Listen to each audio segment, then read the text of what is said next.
नमस्कार मित्रांनो, स्वप्न हे नेहमीच वास्तवापेक्षा फार सुंदर असतं. स्वप्नात माणूस त्याला हव्या त्या गोष्टी करू शकतो, हव्या तेव्हा मोडू शकतो आणि हव्या तेव्हा बांधूही शकतो. पण वास्तवात मात्र आहे ते स्वीकारण्यावाचून काही पर्याय नसतो. पण माणसाची जातकुळच प्रचंड हुशार. त्यानं वास्तवालाच स्वप्न मानलं आणि स्वप्नात करायच्या सर्व गोष्टींचं स्वातंत्र्य हे वास्तवात घेतलं. तो करत असलेल्या कोणत्याही प्रयत्नाची चिकित्सक समीक्षा करण्याची तसदीच माणसाने घेतली नाही. आणि मग हळूहळू स्वप्नवत वाटणारं वास्तवच व्यथा वाटू लागलं. आणि मग स्वप्न, वास्तव, व्यथा या सगळ्याचा संबंध जेव्हा कुठल्या तरी वर्षानुवर्षांपासून चालत आलेल्या महिला संरक्षणाविषयी जोडला जातो आणि त्याच्या पुढे आरक्षणाची जोड देऊन त्याचा परीघ आणखीनच वाढवला जातो, तेव्हा तो एक नवीन बदलाचा विषय म्हणून आपल्या समोर उभा राहतो. आणि असंच एक आयोजकांनी दिलेला बदलाचा विषय घेऊन मी कुमारी मयुरी संजय हरड, कोड क्रमांक 57, विषय मांडते, महिलांना आरक्षण नको, संरक्षण हवे. श्रोते हो, आपली भारतीय संस्कृती असं सांगते, यत्र नर्यास्तु पूजन्ते रमन्ते तत्र देवता. याचा अर्थ असा होतो की जिथे स्त्रियांची पूजा केली जाते तिथे देवदेवतांचा निवास असतो. म्हणजे आपल्या भारतीय संस्कृतीमध्ये स्त्रियांना देवतेचं रूप मानलं जातं. या स्त्री शक्तीची अनंत रूपे प्रतिभावंतांनी आपल्या कलाकृतीतून साकार केली. कोणाला ती माता म्हणून भावली, त्यांनी तिला श्यामच्या आईच्या रूपात रेखाटली. कोणाला ती आदर्श पत्नीच्या रूपात रेखाटावी वाटली, तेव्हा तिला रामाची सीता व्हावी लागली. म्हणजे सेवा, त्याग, प्रेम आणि समर्पण हेच तिच्या जीवनाचं सूत्र झालं आणि मांगल्याची देवता म्हणून तिचा गौरव सुरू झाला. आणि या देवतेची सारी शक्ती पुरुषाला सुखी करण्यासाठी खर्ची पडावी अशी समाजाची अपेक्षा बनत गेली. सेवा हाच तिचा धर्म झाला आणि हीच सेवा ती किती तत्परतेनं आणि कार्यक्षमतेने करते यावर तिचे कौटुंबिक स्थान चोखले जाऊ लागले. परंतु याच्या पलीकडे जाऊन आज 21व्या शतकामध्ये स्त्रिया कर्तबगारीची नवनवीन शिखरे काबीज करतात. म्हणजे आपल्या इथल्या स्त्रिया सक्षम झाल्या असं आम्हाला वाटलं.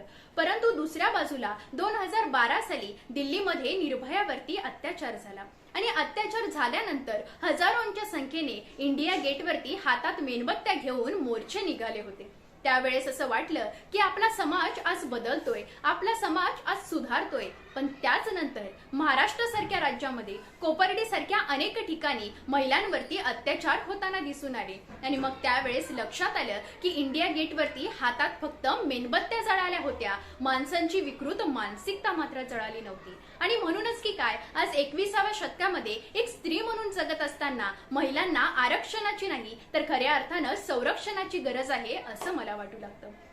खरं तर विषयाचा अभ्यास करत असताना याच भारताच्या मातीमध्ये एक काळ असा होता की जिथे स्त्रियांना माते समान वागणूक दिली जात होती.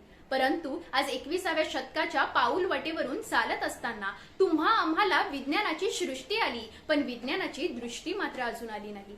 जिला आम्ही माता म्हटलं तिचीच आम्ही माती केली, तिला हवी तशी हसवली, रडवली. आजही तिला जाळणं आहे, पूर्ण आहे, छळणं आहे, मारणं आहे. आईचा गर्भच नव्हे तर मंदिराचा गाभाही तिच्यासाठी बंद आहे. एवढंच नव्हे तर आज कायदेशीररित्या मिळालेल्या 50% आरक्षणानं आमच्या इथल्या महिला सक्षम झाल्या असं आम्हाला वाटलं.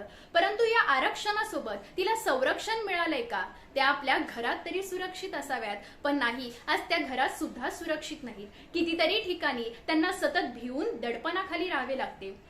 समाजाच्या नजरा, बाईविषयी विपरीत कल्पना, विषमतेची भावना या सगळ्यामुळे ती सतत दबलेली असते. आज तिच्या प्रत्येक ठिकाणाच्या सुरक्षिततेचा प्रश्न वेगळा आहे, कारण तिच्या असुरक्षिततेचे प्रत्येक ठिकाणाचे स्वरूप वेगळे आहे. आणि म्हणूनच तिला संरक्षण मिळावे यासाठी वेगवेगळे कायदे करावे लागतात. याहून मोठं दुःख नाही. म्हणजे तिला पोटात कोणी मारू नये यासाठी वेगळा कायदा, ती वयात येताना तिला कोणी आपल्या वासनेचा बळी करू नये यासाठी वेगळा कायदा, तिच्या नवऱ्याने किंवा सासरच्या लोकांनी तिला छळू नये यासाठी वेगळा कायदा, असे निरनिराळे कायदे करण्यात आले. म्हणजे जग कितीही प्रगत झालं, विकासासाठी आरक्षणाची तरतूद करून दिली तरी सुद्धा महिलांवरचे अत्याचार आज थांबले नाहीत. आणि म्हणून मला असं वाटतं की महिलांना आरक्षणाची नाही तर खऱ्या अर्थानं संरक्षणाची गरज आहे. गेल्या 3-4 वर्षांच्या घटनांचा आढावा जर आपण घेतला तर लक्षात येतं ऑगस्ट 2019 मध्ये पंजाब येथे एका महिलेची निर्वस्त्र परेड काढण्यात येते. बरोबर 1 वर्षांनी म्हणजे ऑगस्ट 2020 मध्ये राजस्थानमध्ये अशीच एक घटना पुन्हा एकदा घडते. त्यानंतर जून 2021 मध्ये बंगाल येथे याच घटनेची पुनरावृत्ती झाल्याचं आपल्याला दिसून येतं. जुलै 2022 मध्ये बंगाल येथे एका महिला शिक्षिकेला निर्वस्त्र करून मारहाण केली जाते. एप्रिल 2022 मध्ये महाराष्ट्रात एका महिलेला निर्वस्त्र करून फिरवलं जातं आणि या सगळ्या घटनांदरम्यान बलात्कारांच्या घटनांचा आकडा तर आज आपण बघायला नको. नुकत्याच झालेल्या एका परदेशी महिलेवर भारतामध्ये सामूहिक बलात्कार होतो, याहून लज्जास्पद गोष्ट काय असू शकते. म्हणजे आजतागायत आपण महिलांचं आरक्षण, महिलांचं संरक्षण याविषयी फक्त बोलत आलो, परंतु एवढे सगळे कायदे, एवढ्या योजना करून देखील आज स्त्रियांवरील अत्याचार जर थांबत नसतील तर खरंच मला असं वाटतं की महिलांना आरक्षणाची नाही, खऱ्या अर्थानं संरक्षणाची गरज आहे.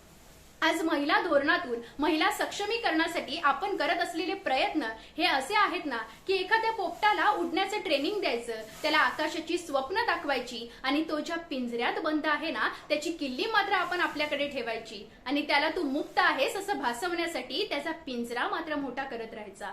आणि मग कुणीतरी फारच सुंदर म्हटलंय, तुम्ही मुक्त असालच असं नाही, कदाचित तुमचा पिंजरा मोठा असू शकतो. आणि आजच्या काळातली एक स्त्री म्हणून जगत असताना मला असं वाटतं की सती प्रथेच्या काळापासून आजचा माझा पिंजरा मोठा झालाय करा, परंतु त्याचं कुलूप अजून उघडलं गेलं नाहीये. म्हणजे महिलांना आरक्षण देऊन त्यांचा पिंजरा आपण मोठा केलाय खरा, परंतु या पिंजऱ्यातून स्त्री तेव्हाच मुक्त होईल जेव्हा आरक्षणासोबत तिला अपेक्षित असलेलं संरक्षण तिला मिळेल आणि हे आभाळ तिच्यासाठी मुक्त विहार करायला मोकळं असेल. धन्यवाद.